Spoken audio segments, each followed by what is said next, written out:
ಜೀನಾಗೆ ಸಂಪಾದಕತ್ವದಲ್ಲಿ ಜಿಎನ್ಎಸ್ news ಸಾಗರಿಸುತ್ತದೆ ಆಚೆ ಈಚೆ. ಶುಕ್ರವಾರದ ನ್ಯೂಸ್ ಅಪ್ಡೇಟ್ಗೆ ತಮಗೆ ಸ್ವಾಗತ.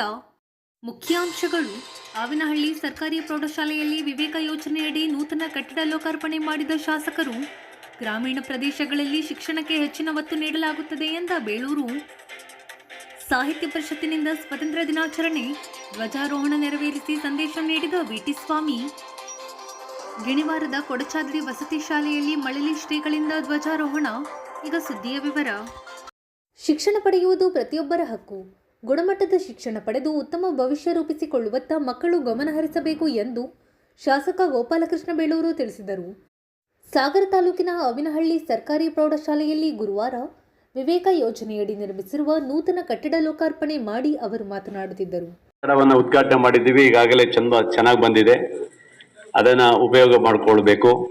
ಶಾಲಾ ಮಕ್ಕಳಿಗೆ ಹೇಳೋದಿಷ್ಟೇ, ನಾನು ಜಾಸ್ತಿ ಮಾತಾಡ್ಲಿಕ್ಕೆ ಹೋಗೋದಿಲ್ಲ. ಶಾಲೆ ಬಹಳ ಪ್ರಮುಖವಾದಂಥ ಘಟ್ಟ. ವಿದ್ಯಾರ್ಥಿ ಜೀವನದಲ್ಲಿ ಇವತ್ತು ಪ್ರೌಢಶಾಲೆಯಲ್ಲಿರುವಂಥ ನೀವುಗಳು ಮುಂದಿನ ಭವಿಷ್ಯದ ಮುಂದಿನ ನಾಯಕರಾಗುವಂಥವ್ರು.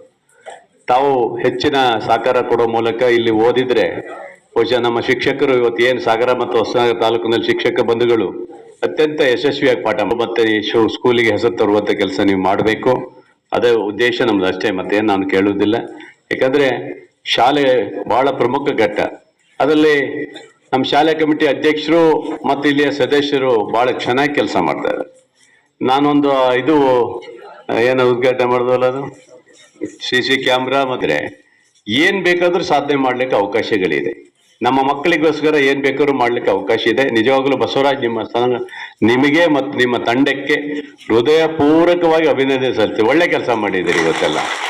ಅಂದರೆ ಒಂದು ಶಾಲೆ ಕಮಿಟಿ ಮನಸ್ಸು ಮಾಡಿದರೆ ಏನು ಬೇಕಾದರೂ ಮಾಡ್ಬೋದು, ಆ ಥರ ಅವರು ಮನಸ್ಸು ಮಾಡಿದ್ದಾರೆ.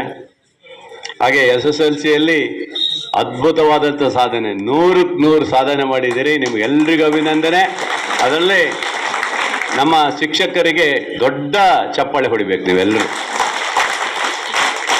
ಯಾಕಂದರೆ ನಮ್ಮ ಕನ್ನಡ ಶಾಲೆಗಳು ಅಲ್ಲಿ ಹೇಳ್ತೀನಿ, ಇಂಥ ಒಂದು ಸರ್ಕಾರದ ಶಾಲೆಗಳು ಈ ಮಟ್ಟದಲ್ಲಿ 100% ಬರುತ್ತಂದ್ರೆ ಯಾರು ನಿರೀಕ್ಷೆ ಮಾಡಲಿಕ್ಕೆ ಸಾಧ್ಯ ಇಲ್ಲ.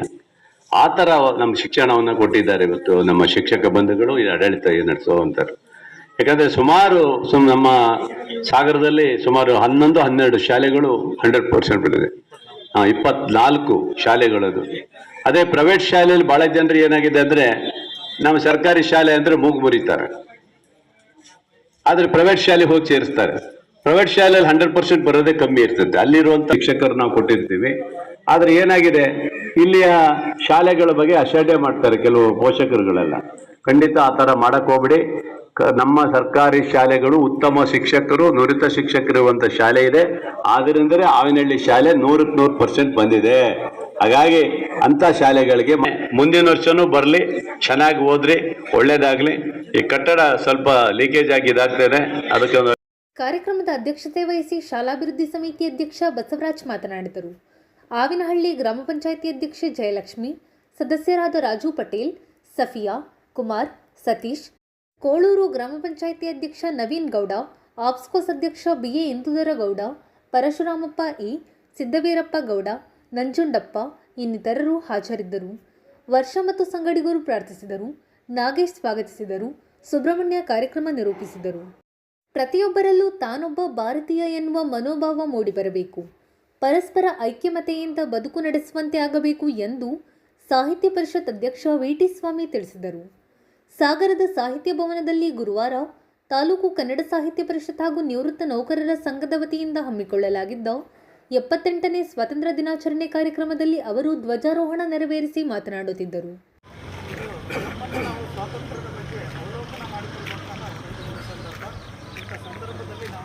ಸ್ವಾತಂತ್ರ್ಯ ಆಚರಣೆ ಮಾಡುವಂಥ ಸನ್ನಿವೇಶದಲ್ಲಿ ಅನೇಕ ಜನರು ತಮ್ಮ ಬಲಿದಾನಗಳನ್ನು ಮಾಡಿದ್ದಾರೆ.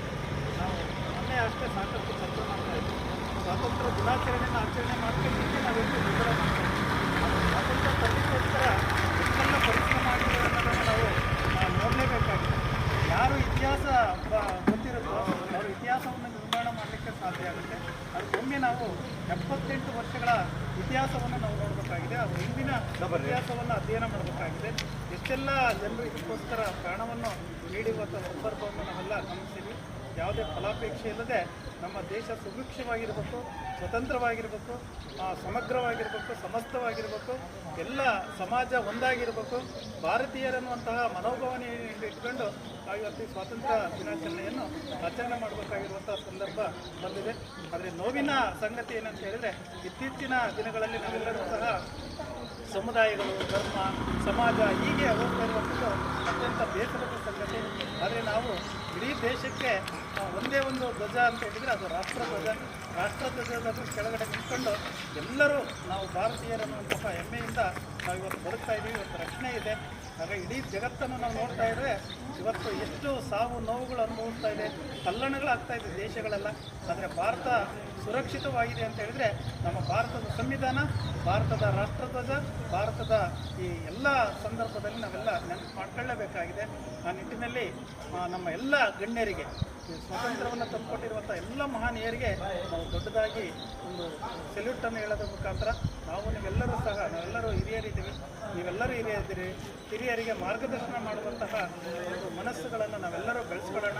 ಒಳ್ಳೆಯ ರೀತಿಯಿಂದ ನಾವು ದೇಶವನ್ನು ಕಟ್ಟೋಣ. ದೇಶ ಕಟ್ಟಿಸ್ವಿ ಅನ್ನೋದಕ್ಕಿಂತಲೂ ನಮ್ಮ ಸುತ್ತಮುತ್ತ ದೀಪ ಹೇಗೆ ತನ್ನ ಸುತ್ತ ಬೆಳಕನ್ನು ನೀಡುತ್ತೋ ಹಾಗೆ ನಾವು ನಮ್ಮ ಸುತ್ತಮುತ್ತ. ನಿವೃತ್ತ ನೌಕರರ ಸಂಘದ ಅಧ್ಯಕ್ಷ ಉಮೇಶ್ ರೆನೆಲ್ಲೂರು, ಗೌರವಾಧ್ಯಕ್ಷ S Basavaraj, house building society ಅಧ್ಯಕ್ಷ ಸತೀಶ್, ನಿಕಟಪೂರ್ವಾಧ್ಯಕ್ಷ ಎಸ್.ಪಿ. ರಘುನಾಥ್, ಸುಜಾತ, ನಾಗಪ್ಪ, ಗೋಪಾಲ್, ಸಿದ್ದನಾಯ್ಕ್, ನರಹರಿ, ದತ್ತಾತ್ರೇಯ, ಸೋಮಣ್ಣ, ಡಾಕ್ಟರ್ ಪ್ರಸನ್ನ, ಸಾಹಿತ್ಯ ಪರಿಷತ್ನ ಪದಾಧಿಕಾರಿಗಳು ಹಾಜರಿದ್ದರು. ಸಾಗರ ತಾಲೂಕಿನ ಕೋಳೂರು ಗ್ರಾಮ ಪಂಚಾಯಿತಿ ವ್ಯಾಪ್ತಿಯ ಗಿಣಿವಾರದ ಕೊಡಚಾದ್ರಿ ಆಂಗ್ಲ ಮಾಧ್ಯಮ ಪ್ರೌಢಶಾಲೆಯಲ್ಲಿ ಗುರುವಾರ ಹಮ್ಮಿಕೊಳ್ಳಲಾಗಿದ್ದ ಸ್ವಾತಂತ್ರ್ಯ ದಿನಾಚರಣೆ ಕಾರ್ಯಕ್ರಮದಲ್ಲಿ ಮಳಲಿ ಮಠದ ಡಾಕ್ಟರ್ ಗುರು ನಾಗಭೂಷಣ ಶಿವಾಚಾರ್ಯ ಸ್ವಾಮಿಗಳು ಧ್ವಜಾರೋಹಣ ನೆರವೇರಿಸಿ ಮಾತನಾಡಿದರು. ಸಂಸ್ಥೆ ಅಧ್ಯಕ್ಷ ಪ್ರಕಾಶ್ ಕೆಆರ್ ಕಾರ್ಯಕ್ರಮದ ಅಧ್ಯಕ್ಷತೆ ವಹಿಸಿದ್ದರು. ವೇದಿಕೆಯಲ್ಲಿ ಆಫ್ಸ್ಕೋಸ್ ಅಧ್ಯಕ್ಷ ಬಿಎ ಇಂದುಧರಗೌಡ, ಪ್ರಮುಖರಾದ ನವೀನ್ ಜೀವಿ, ವಿರೂಪಾಕ್ಷ ಗೌಡ, ಸುವರ್ಣ ಟೀಕಪ್ಪ, ಜಯರಾಮ್ ಶೆಟ್ಟಿ ಇನ್ನಿತರರು ಹಾಜರಿದ್ದರು. ಸನ್ಮಿತಾ ಸ್ವಾಗತಿಸಿದರು, ಶ್ರೇಯಸ್ ವಂದಿಸಿದರು, ಪ್ರಸನ್ನ ಮತ್ತು ಪೂಜಾ ಕಾರ್ಯಕ್ರಮ ನಿರೂಪಿಸಿದರು. ಇದು ಶುಕ್ರವಾರದ ಸಮಗ್ರ ಸುದ್ದಿ. ನಿರಂತರ ಸುದ್ದಿಗಾಗಿ ನೋಡ್ತಾ ಇರಿ GNS ನ್ಯೂಸ್. ನಮಸ್ಕಾರ.